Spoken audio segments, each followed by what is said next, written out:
So Bhagava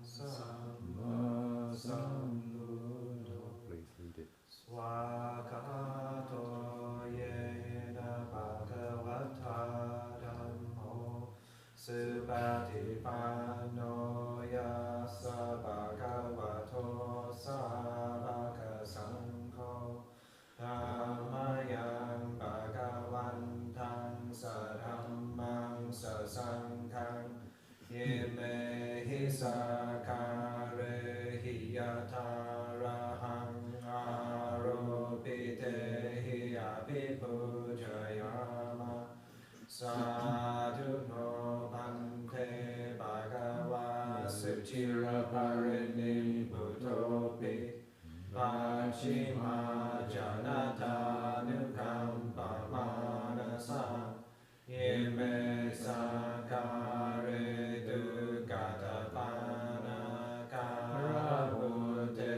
patikamatu Amhakangi karadam hidaya sukhaya Araham samma sambuddho bhagava Buddhang bhagavantang abhivademi Swakato bhagavata dhammo dhammang namasami Supatipanno bhagavato savaka sangho sangham namami Andamayam buddhassa bhagavato pupa bhaganamakaram karomase Namo tassa bhagavato arahato samma sambuddhassa Namo tassa bhagavato arahato samma sambuddhassa Namo tassa bhagavato arahato samma sambuddhassa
So the classic meditation postures seem to represent stability, balance.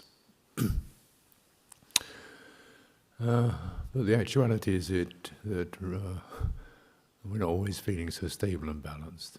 You can be quite afflicted, oppressed, or excited, or tense, wanting to make something happen, wanting to stop something happening. Energy's turbulent or groggy, or sometimes just feeling sick. Life, in fact.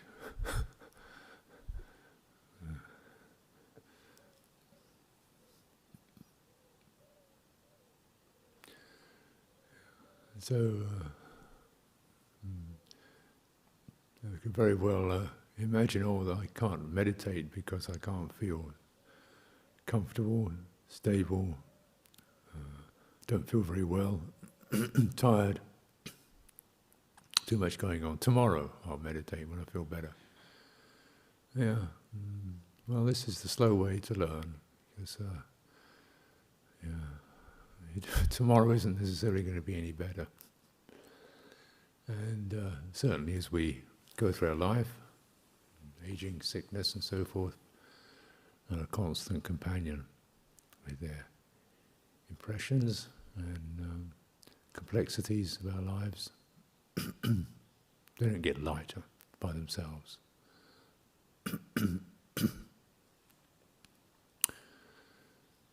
So when we are cultivating bhavana,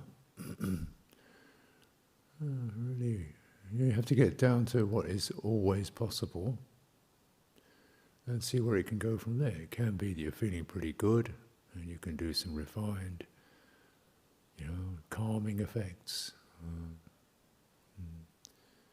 calming the whole body, calming the mind, feeling joy. That could be happening. Or it could be that something seems to be getting in the way.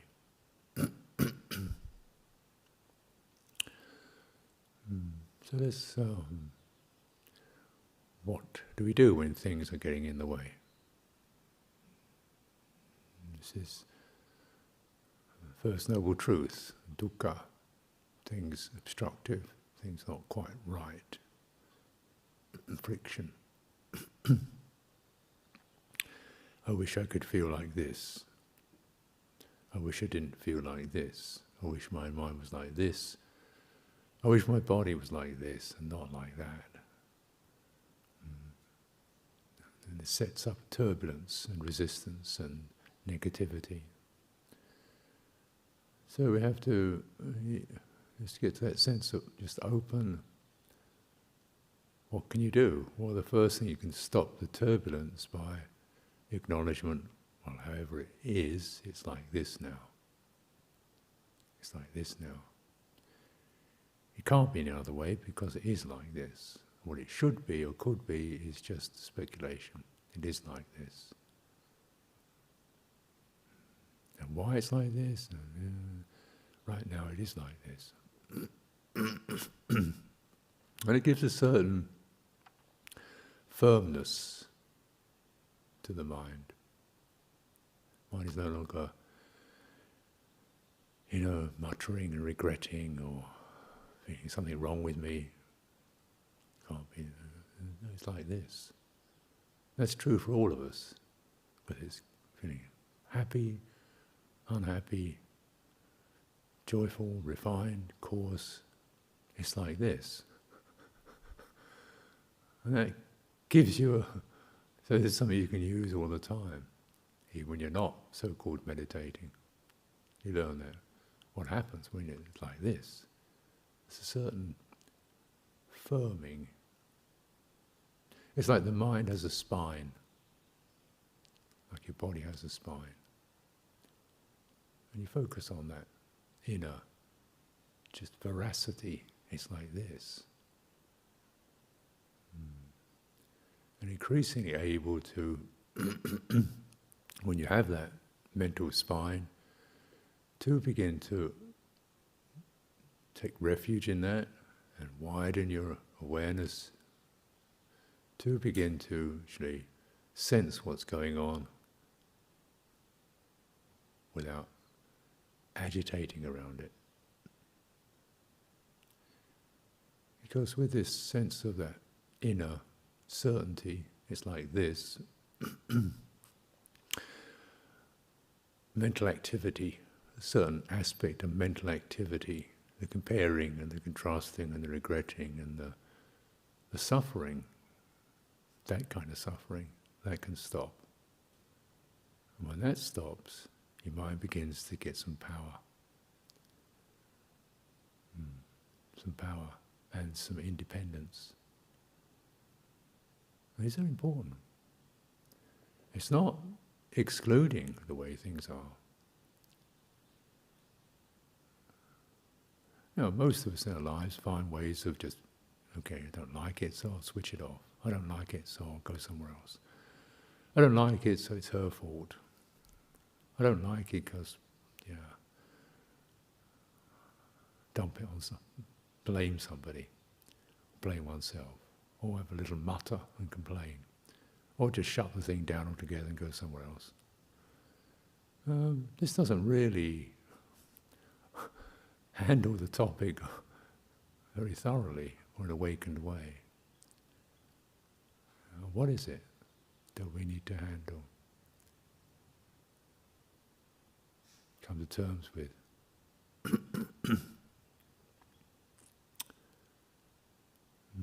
Feeling. Pleasant, unpleasant. Bodily feeling, pleasant, unpleasant. In mental, emotional, psychological feeling. It's not right, it's not fair, it shouldn't be like that. I shouldn't feel like this. I've tried so hard, I still feel like this. How long am I going to feel like this? You know, the lines, the narrative that comes out. So you trace the narrative back to just that sense of unpleasant or disagreeable mental feeling. And instead of activating, changing it, locating it, saying why it shouldn't be here, feel the feeling as a feeling.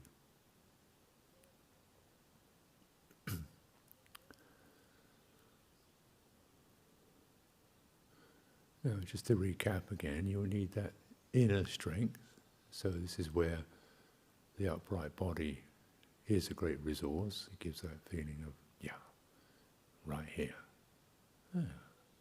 As best I can be. I sit in a chair, just as best I can be. It's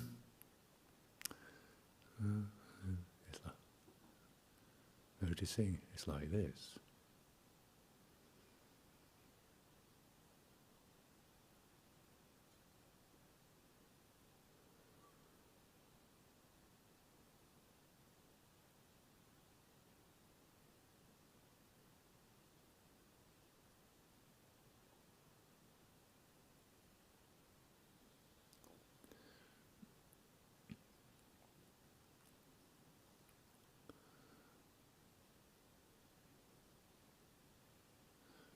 Mental feeling is even more powerful than physical feeling.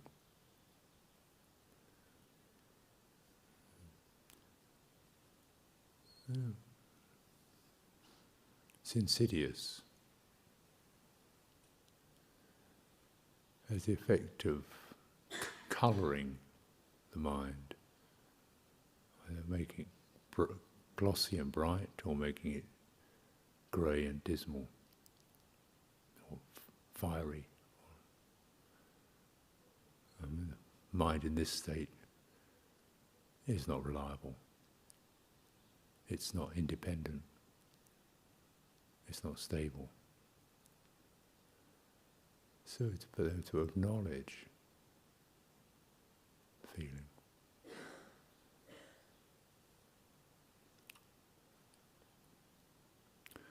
This could be pretty subtle. We go through a day, you can imagine a good amount of feeling will be, we say, how do you know it's unpleasant? You say, well, would you like it to continue or would you like it to pass? You say, I'd like it to pass. That's called disagreeable feeling. And that can be a job that isn't finished, I'd like to get it done. Regret, I'd like to get past that. An unfortunate meeting with somebody, we try and, what went wrong there? Letting ourselves down in some way or another. And we go into a narrative. Let's go back to feeling, disagreeable feeling.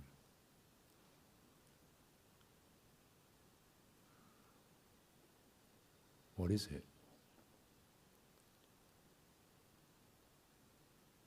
What is feeling?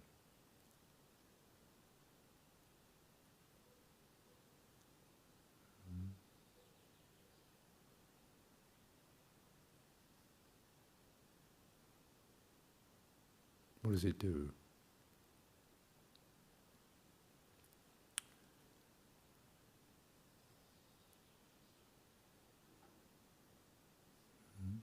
Pushes, doesn't it?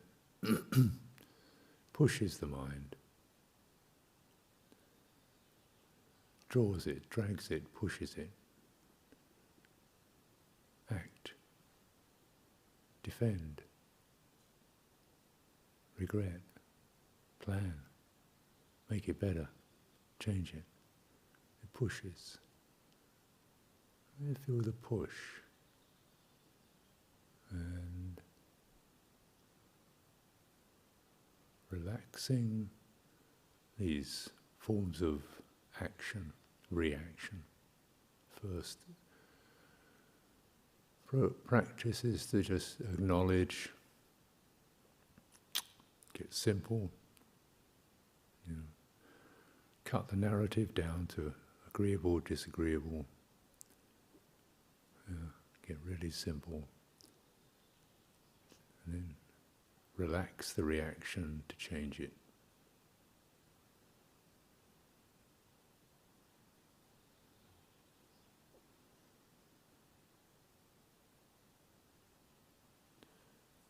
And take your time.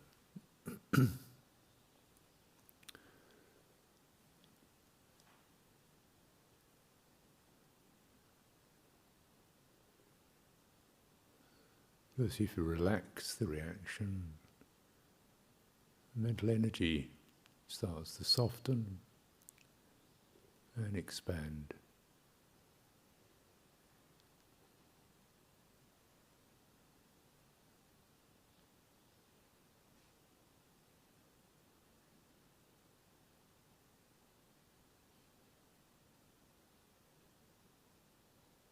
Acceptance.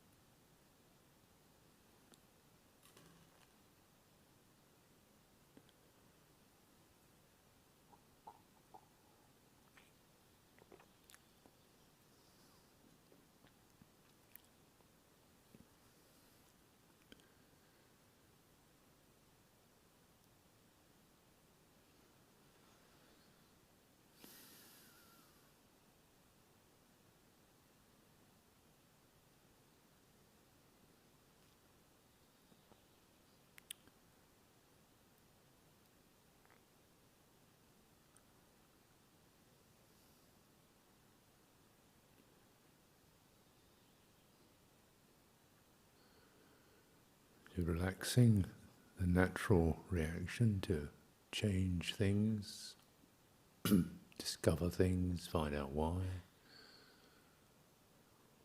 Relaxing that.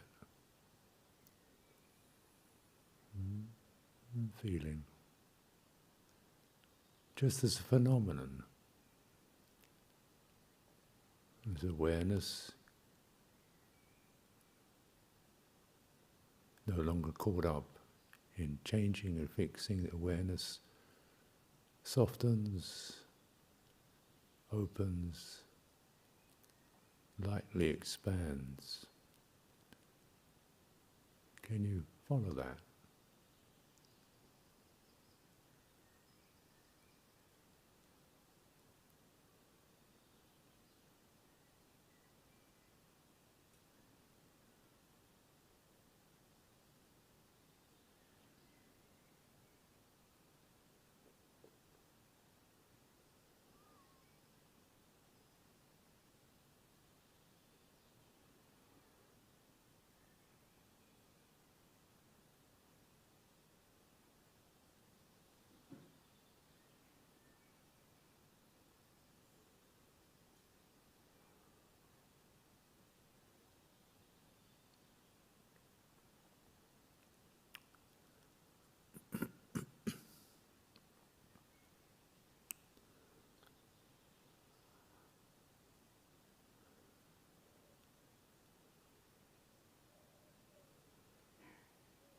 With that awareness, there's no self being created. Normally, When the mind resists something, I become the resistor. When the mind tries to fix something, I become the fixer. When the mind kind of gets excited by something, I become excited and jubilant. It's called karma. But in that point of resting volition, resting intention, whatever it is, it's not self. It's just feeling. Nobody there, it's just feeling occurring.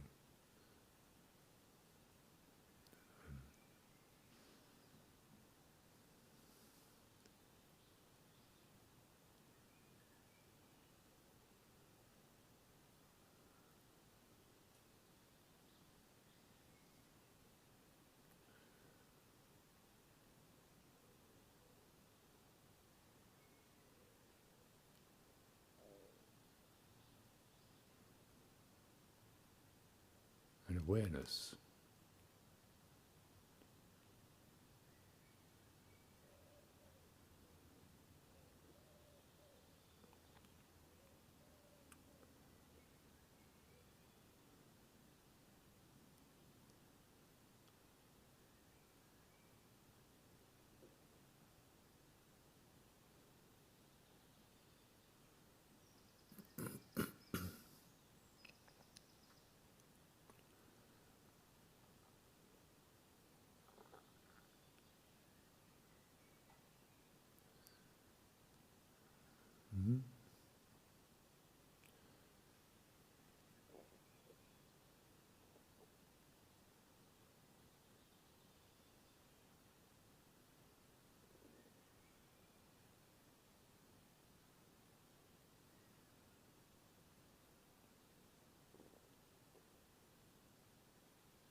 So whatever's going on,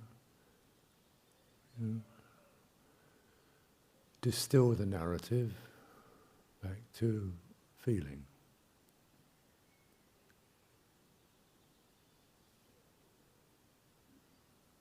Acknowledge.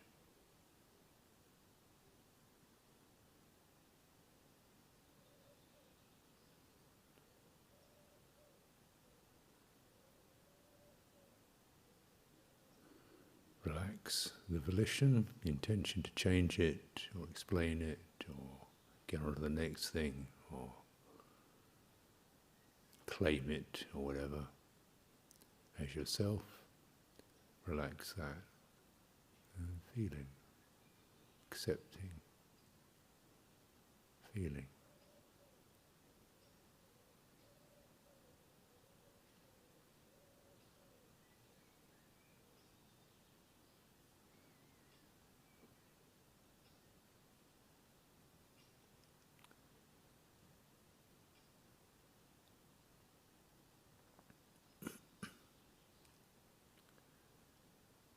And you can include your body in that, or this body, bodily experience. Mental experience, psychological, emotional.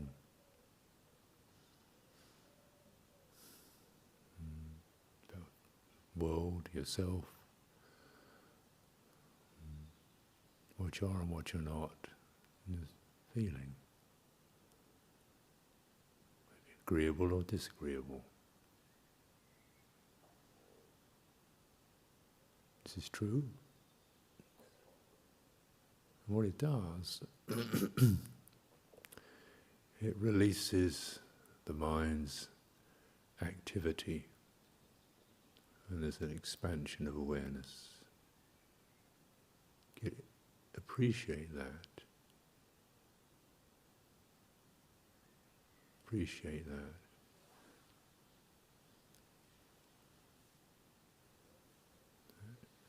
That non-action. And it's actually something you can detect. Certain lightness or gentleness or serenity to it. lovely.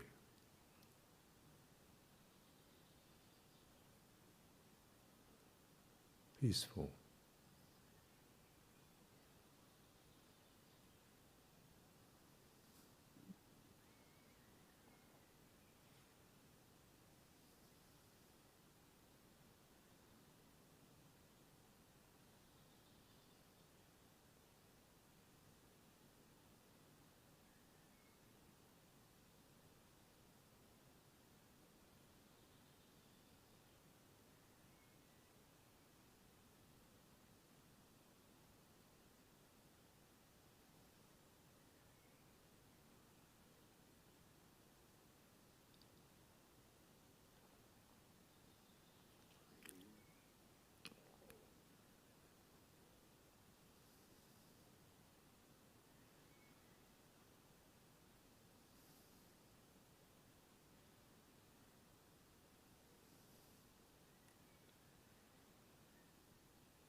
It's a subtle kind of peace, which is not just purely calm.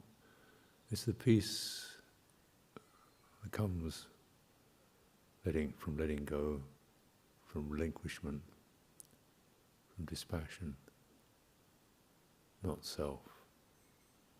Just this.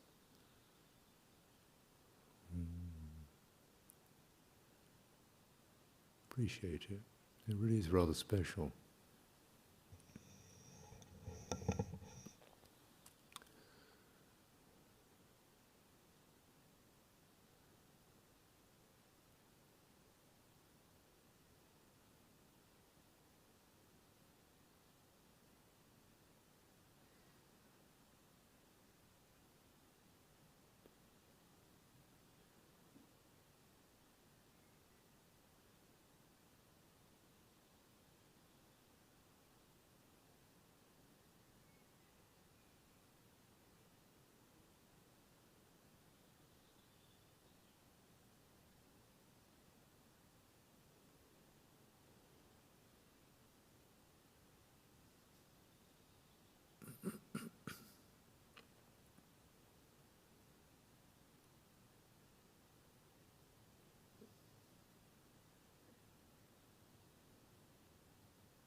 If you can detect that sense, maybe subtle,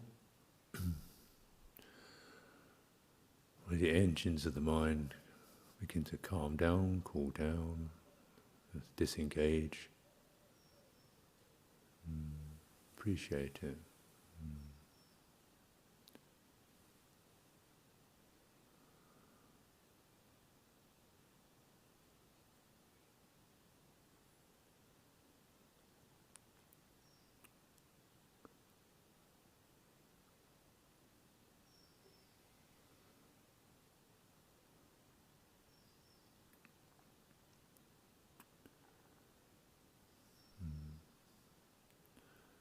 What's it like when you incline that quality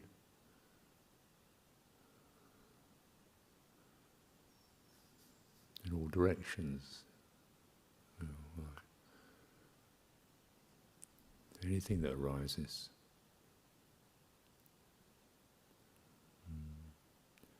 Even the feeling you can't do it, I can't do this, it's too difficult, I can't do it. I know, I get the idea, sounds good, I can't do it. Well, how does that feel? It's unpleasant, isn't it? I feel like an idiot, I feel like a failure, I can't make it. My kind of person is just useless at this sort of thing. Well, how's he like that? Oh no, I don't like it. Okay, let's get back to that. So we're coming away from the narratives, not dismissing them, not saying they shouldn't be there, we just use the narrative, trace it back to that place of feeling in the heart. And it'll keep changing. You know, I mean, the feeling will keep shifting and changing. The place where it lands doesn't. It's chitta, awareness. The place where it lands doesn't change. And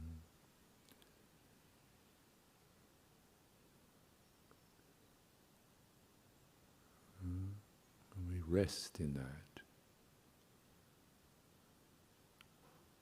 Relinquish, surrender.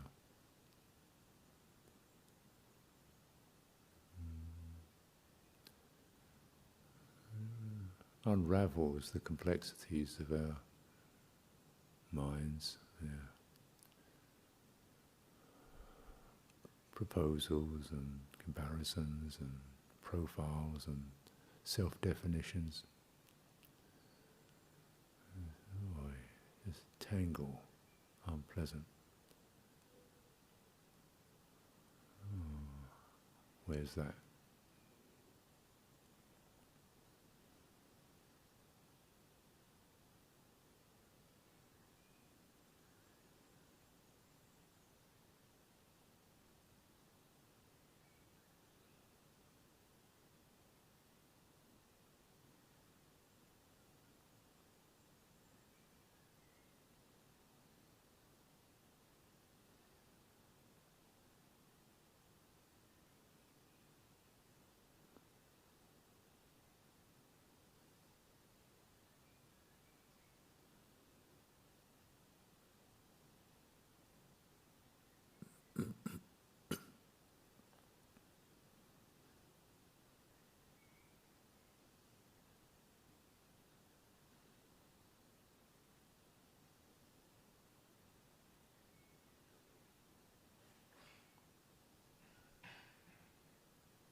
that quality of peaceful awareness becomes quite evident to you.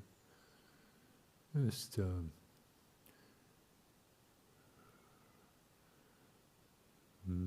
collect it around your breathing, that sense of breathing through the body. The breathing will then carry that quality of peacefulness into the nerves and the tissues of your body, your shoulders, your face, hands, just decompressing tension. Not through resisting it, but just bathing it.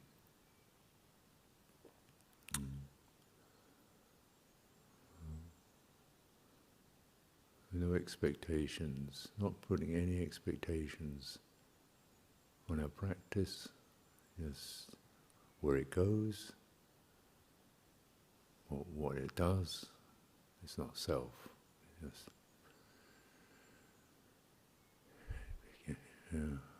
what we can do is just constantly open and include, clearing stress in our lives.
Take the time to include people.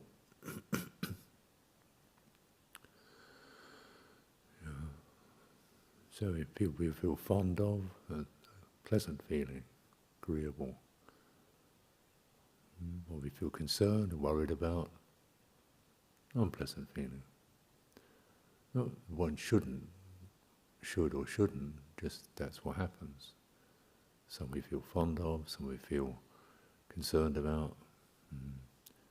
Sometimes we feel people we feel perhaps irritated by, or all kinds of complexities. She doesn't like me, or he looks down on me.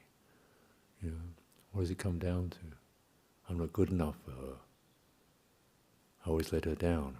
I'm not good enough for her. What does it come down to?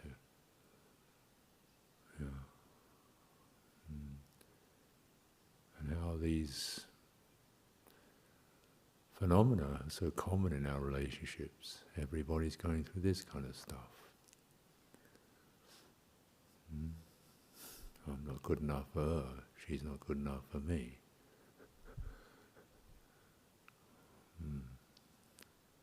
And then I wish I could be more generous, but I find her very irritating.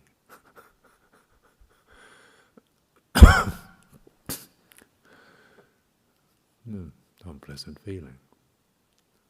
Feeling bad about yourself. Feeling annoyed by other people, feeling disappointed, inadequate. All these complexities of emotional responses, yes. Agreeable feeling, disagreeable feeling.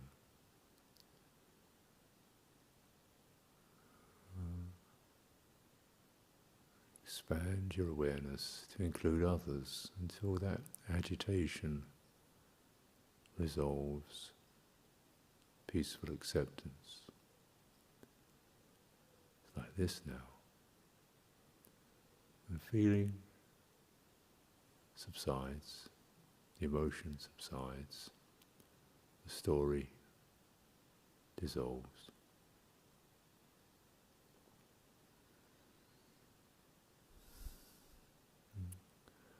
And goodwill and compassion arise.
we come to the end of our group session, to recollect what process you've been through, how things have moved along.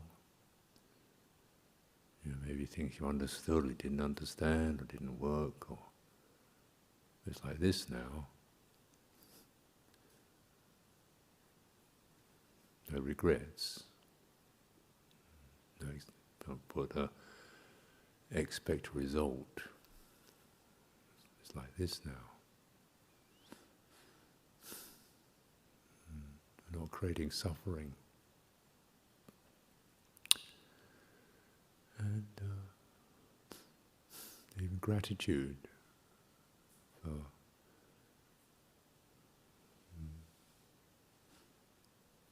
for Dhamma. It's amazing, unique, accessible, liberating awareness.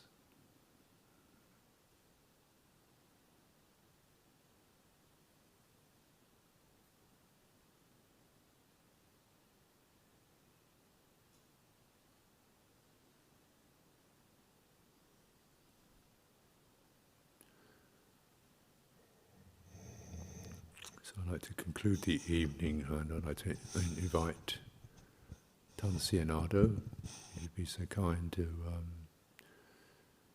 write to verses of sharing and aspiration.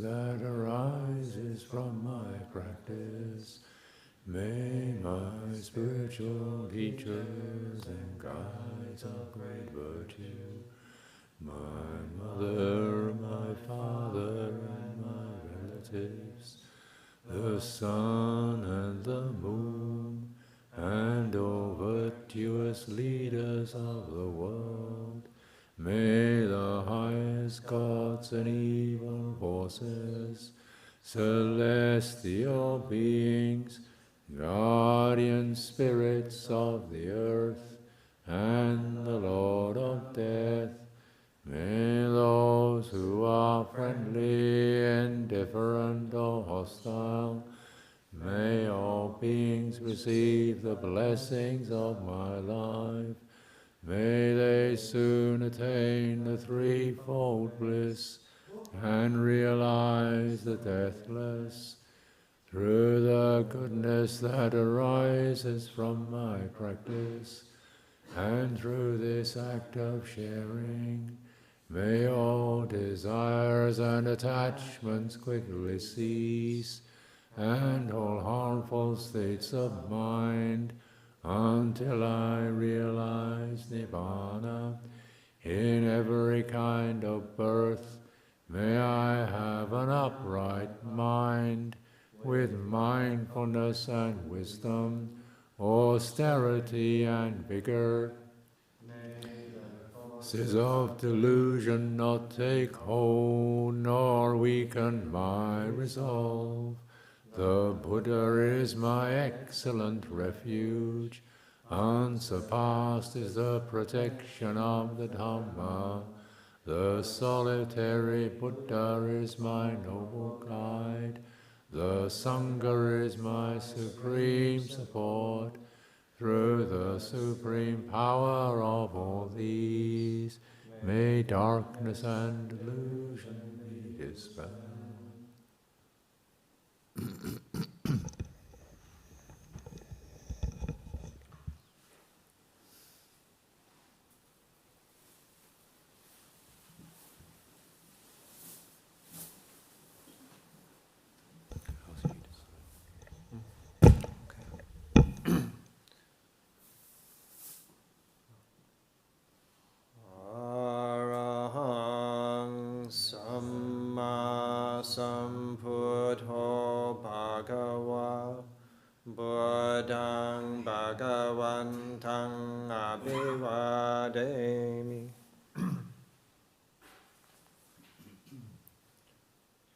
Swakato Bhagavata Dhammo Dhammang Namasami Supatipanno Bhagavato Savaka Sangho Sanghang Namami